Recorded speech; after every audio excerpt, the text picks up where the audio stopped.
Iniciando análise de contingência.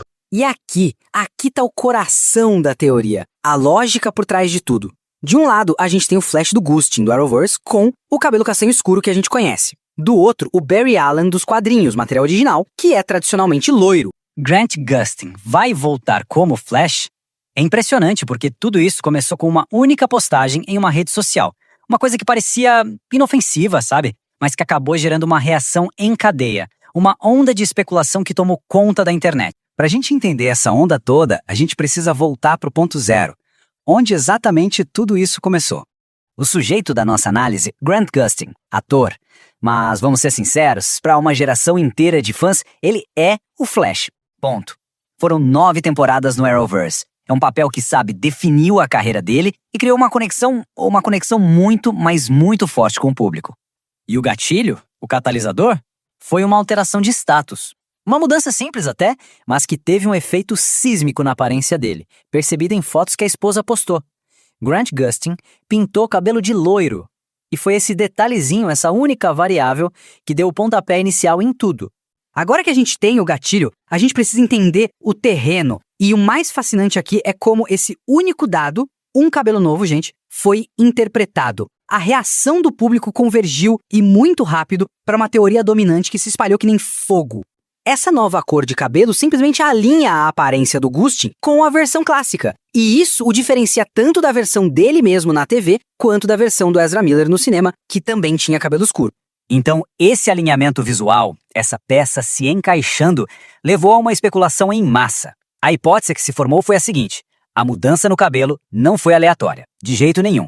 Foi um movimento deliberado. Um sinal, Uma preparação para um possível retorno, agora no novo universo cinematográfico da DC. Claro, a coisa toda escalou. A discussão online cresceu tanto, mas tanto, que exigiu uma resposta dos mais altos escalões da DC Studios. Foi preciso uma intervenção direta para conter a situação.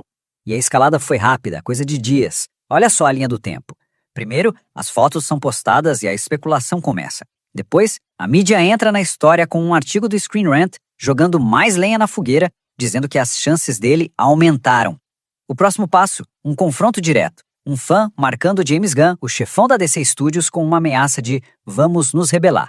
E isso leva ao ponto final, o comunicado oficial do próprio Gunn respondendo diretamente. E essa foi a resposta oficial do James Gunn. Bem direta, né? Ele basicamente disse: "Continuam me dizendo que as pessoas vão se rebelar por coisas, mas até agora não vi nenhuma rebelião".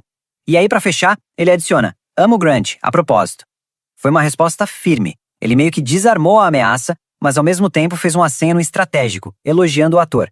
Uma jogada clássica para acalmar os ânimos sem ceder à pressão. Porque esse incidente todo, ele é mais do que só uma fofoca de internet. Ele serve como um estudo de caso perfeito, um exemplo da dinâmica poderosa e bem complexa que existe hoje entre as comunidades de fãs e os criadores. O que a gente viu aqui é um exemplo clássico de um fenômeno que a gente chama de fancasting. É basicamente quando os fãs se juntam e fazem campanha para que um ator específico pegue um papel. E hoje, com as redes sociais, isso virou uma força da natureza no mundo do entretenimento. É algo capaz de criar narrativas gigantescas e, olha, às vezes até influenciar quem o estúdio escolhe de verdade.